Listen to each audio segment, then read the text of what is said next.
Today we're going to review the Lego Architecture Statue of Liberty set. It comes, of course, with the instructions, and it goes step by step. Talks about the history a little. The book is nice, and then it goes step by step, and the packages have a number so that you can follow the steps by number. And it comes with that. Of course, you finished it already, and now I'm going to show you what the end product is.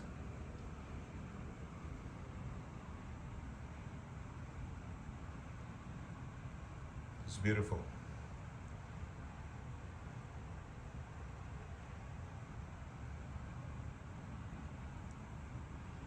So, if you want to have fun with this, there's several architectural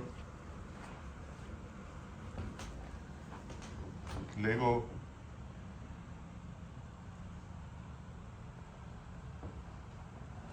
sets I already reviewed right here in this channel.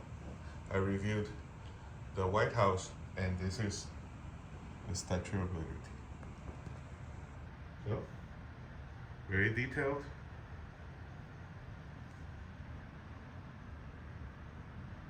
And of course, Lego well made.